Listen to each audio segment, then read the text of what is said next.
Hey, how's it going? You know, the other day I was thinking, how well do any of us actually really know our neighbors? Like it's hard enough to know people that you know well enough, but really your neighbors? I mean, when was the last time you saw them bringing groceries even? For me, it's probably been a while. But anyway, this case actually is one that really can terrify you just to know really what your neighbors could be up to.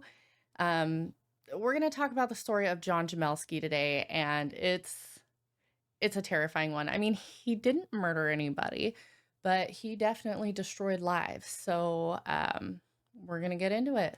Let's go. But to judge what is necessary to be told, it is necessary to see and hear all that is to be seen and heard. So, John was born in Syracuse, New York in 1935. He he was an interesting one. He was more of like a stoic child is how they all described him, but he was studious. He ended up getting a degree in watchmaking, which interesting. I get we don't have that nowadays. Everything's digital, but an interesting thing that I never realized you could get a degree for, but that's what John did. He got a degree in watchmaking and he ended up getting married to a school teacher. They ended up having 3 children together. One of the children died as a baby, but the other 2 children grew up to be adult men and they had a happy little family. Imagine that John was probably eccentric, and that's probably one of the more flattering ways that I saw people describing him on whatever interviews and what have you that I had found out there. A lot of the time, he was just kind of the odd one, and he had a penchant for like collecting things. So when they ended up finally going through his house and pulling everything after he got arrested, and there's the warrant to go through everything. I mean, they even took out like 13,000 bottles. I'm not even playing with you. He just had like a room full of bottles, and I don't know. I just like picture him just going in there and just like looking through his bottles, maybe dusting one every now and then. I don't know, weird shit. Okay, he strikes me as the kind of guy. Anyway, he made this like a habit where he would just collect things. A lot of the times with the bottles, he would trade them in. He was like known at the bottle recycling place. He would end up like changing it in for money. Despite like John's quirkiness, he did have some kind of degree of intelligence. He ended up actually making quite a bit of money. He sold off part of the land that his house was on to a developer, and here come those neighbors. John took the money that he got from the sale and he invested it, and he actually ended up making quite a bit of money. He was a millionaire. And he was one of those millionaires that you would never expect because he just like went around collecting bottles, driving his old car, just stuff that he really liked, I guess. I mean, good for him. Until the stuff that he liked went to the extreme and started hurting others. In 1988, John's wife ended up actually getting really sick, okay? And John expected sex all of the time. Like it was a non-negotiable for him. So when his wife got sick and she couldn't have sex with him anymore she's stuck upstairs and he's like caring for her. When she could no longer have sex with him, he ended up finding it elsewhere, except not in like a more healthy route. He ended up actually kidnapping, okay? And it really bothers me because it's not just women that he's kidnapping girls. I mean, there was no there was no logical conclusion as to like what his type was. It was almost like he was collecting the girls too, and he did a range of ages. He went between the ages of 14 and 53. Now, I bet you're wondering how John was able to kidnap these women and girls and keep them for such an extended period of time. John built an underground bunker, okay? But it wasn't actually used as a bunker. See, because he was so like eccentric, the neighbors already had to deal with him enough. They did not like their interactions with him, and he did not keep his home clean. I mean, his house, it looked like a hoarder's house. So nobody really was surprised when John ended up, you know, building an underground bunker. I mean, everybody saw the excavation take place and putting the bunker in and all of that. But the thing that they didn't realize is that that bunker was not for like an apocalyptic scenario, like most of them were thinking, that bunker was to keep his victims, to give them more space, and to hide them from his family. So, what we had happen next is just insane. I mean, he went so far to try and cover his tracks that he actually made an entrance from the bunker dungeon thing to the basement of the house. That way, people wouldn't see how often he was going out there and start having questions. Because, I mean, I would have questions. There is a big old fence, but I don't know. He didn't want anyone to know. So he figured the safest way was through the basement, and through the basement he went. The bunker was basically like one pretty decent sized room. No real air circulation. I mean, he had some weird connection from the house to out there so that, I mean, he could leave enough heat. He could push out enough heat to be able to make sure that the victims survived because he wanted to keep them as sex prisoners, and that's what he did. So this bunker was just there was no circulation. It was damp. He had that bathtub in the middle of it where he would have the girls and women fill up with water and have them bathe in this bathtub and then like drain it on the floor of the bunker. So it got all, it was damp, it was dark. It was like just an awful, disgusting, shitty cave that they were locked in all because of him. The police entered, like, when they actually went through and they searched the house and they went into the bunker, one of them was commenting about how quiet it was. It was like a deafening silence, kind of what I imagine, like, space to sound like, but just the sound of nothing, like, truly nothing. It must have been incredibly unnerving for the poor victims of his to be stuck down there, and I hope that they've found peace with it because I don't know if I could. That must have been really tough to go through. John just I mean, he really followed the same pattern with all of them. He would make them keep a diary, like a little journal of what they did each day, and he insisted that they refer to the sexual assaults as sex rather than what it was.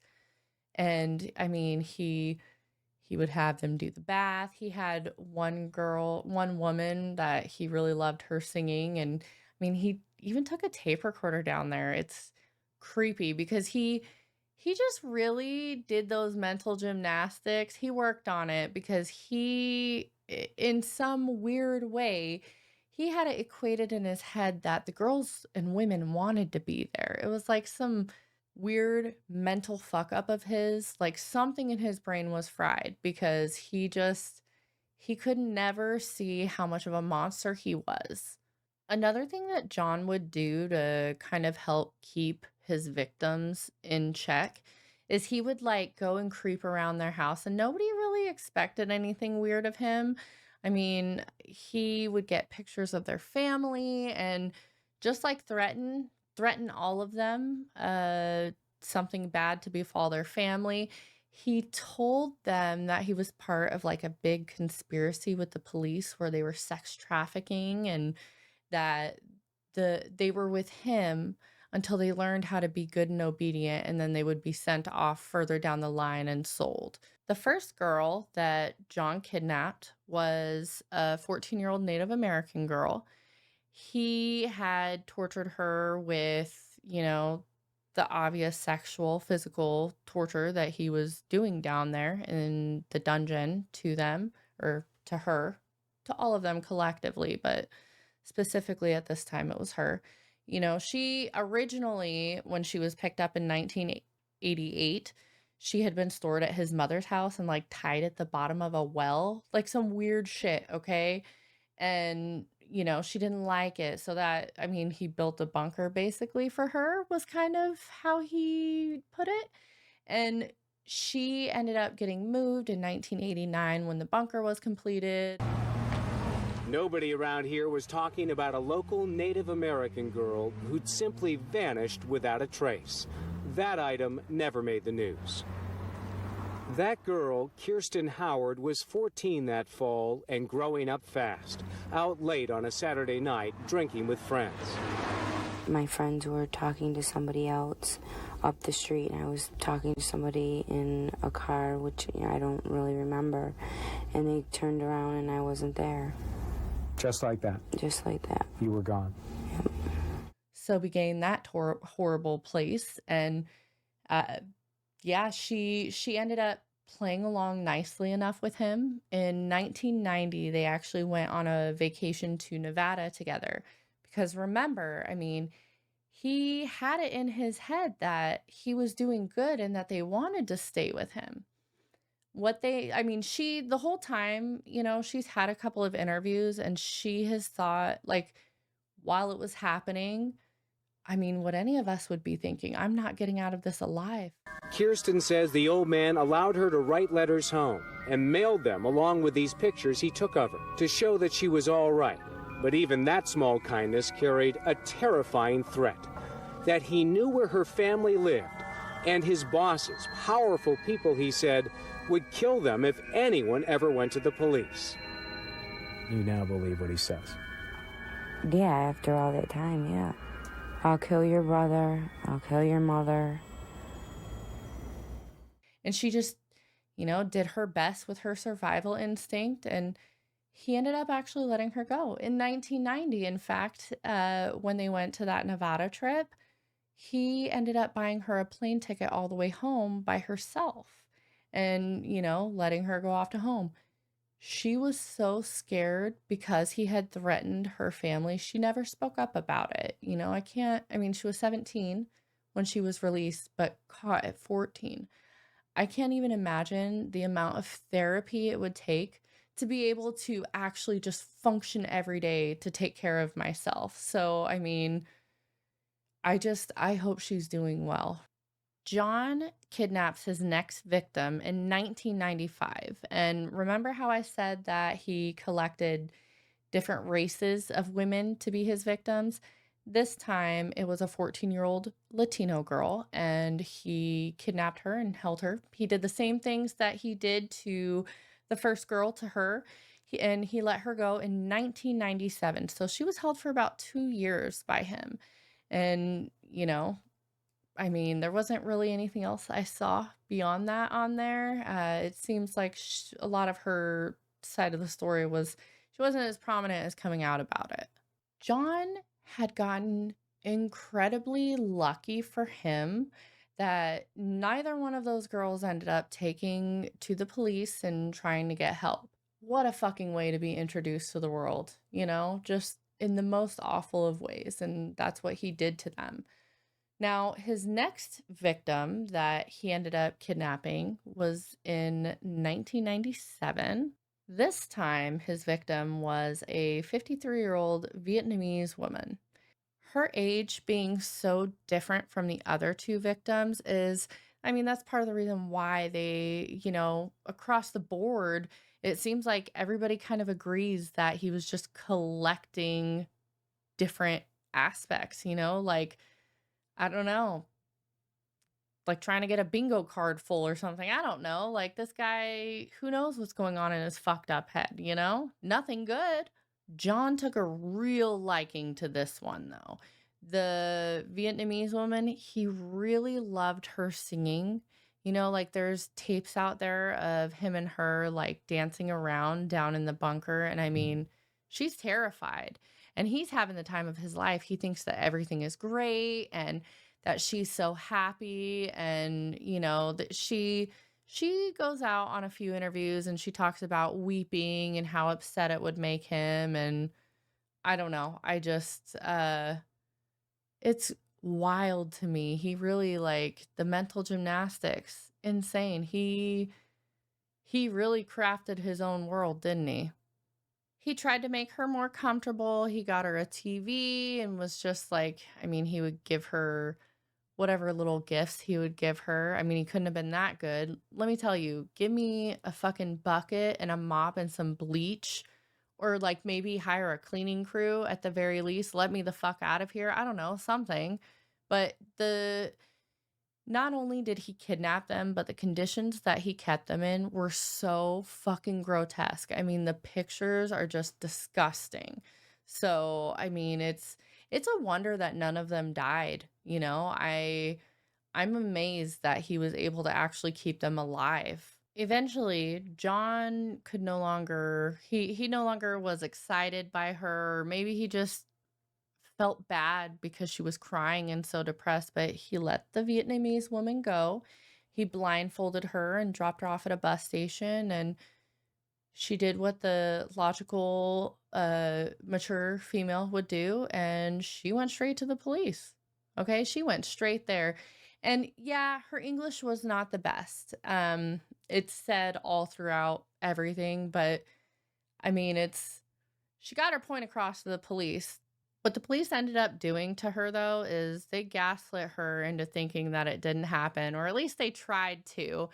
And I mean, they just kind of rushed her out. They were real shitty to her. Basically, they didn't believe her, and they just, who wants to fill out the fucking paperwork for that? No, not interested. And it just, she left and nothing came of it. In 2001, John kidnaps his fourth victim.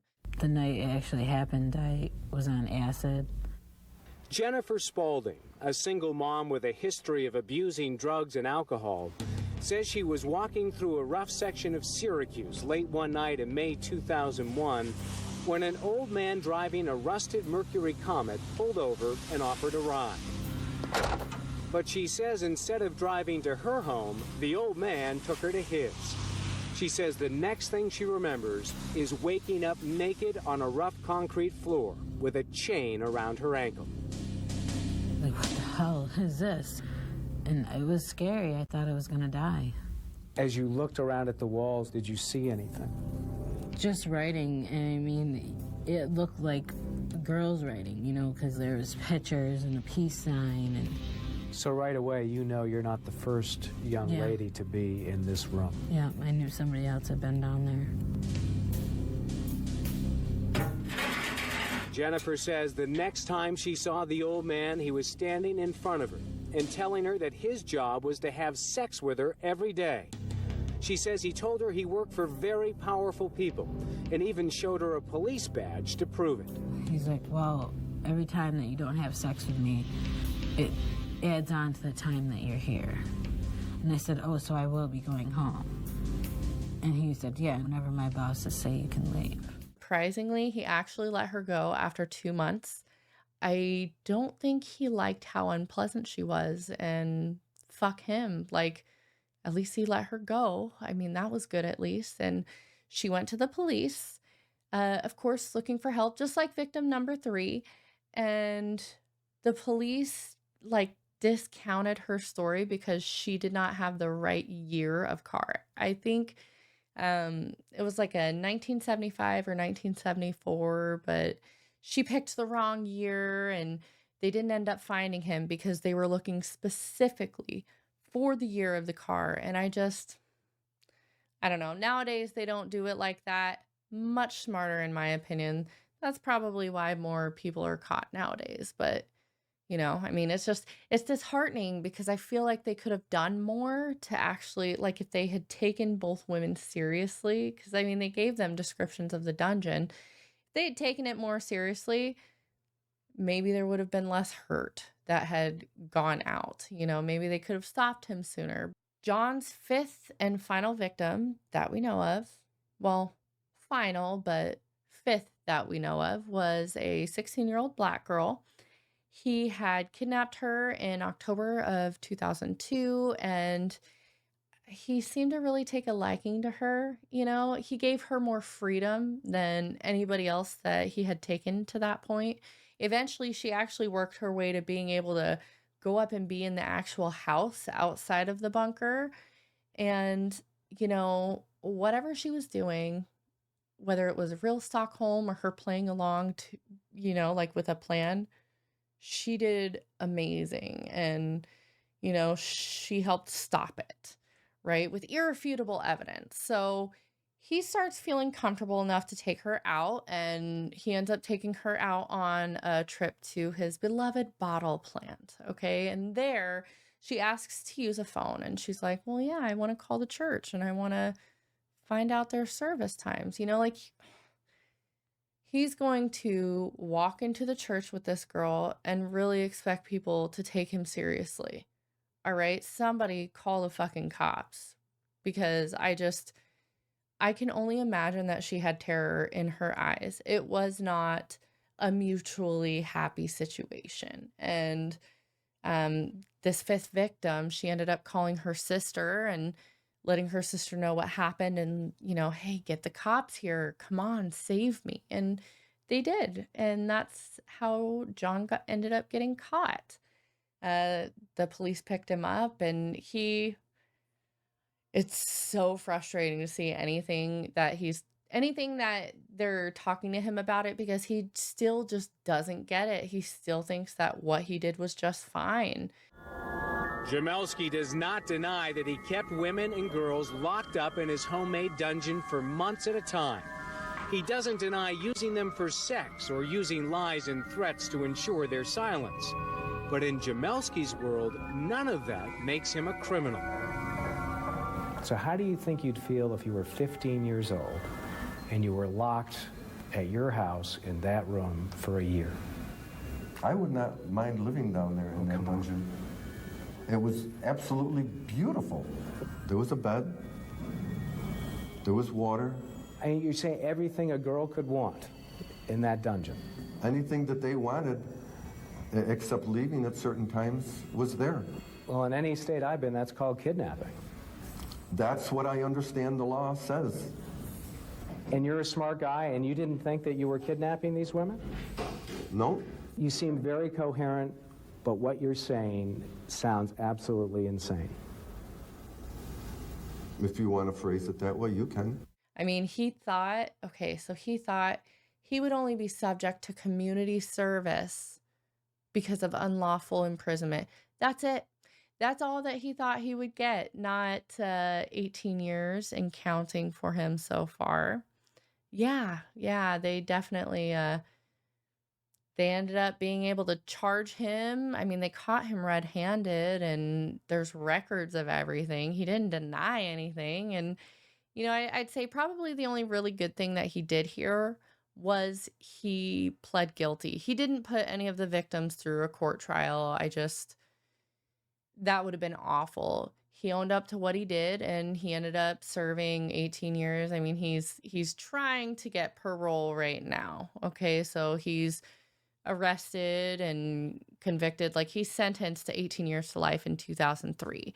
So, I mean, he's still kicking it. He's trying to get parole, and so far it's been denied. I think I saw that he tried in 2020, 2021, 2022, and of course in 2023. And he's been denied all of the time. So I guess let's cross our fingers and hope that the denials keep coming, because I, for one, do not like somebody who can go about doing something like this. Like, the ick is so strong. They just, no society for them. Bye. They need to be locked up forever, whether it's in a mental asylum or prison. Like, he's where he belongs. So that's it for the story of John Jamelske, a fucked up dude with a fucked up head, and we're all better off having him locked away. So thank you for stopping by and listening, and just being here. You have a great day.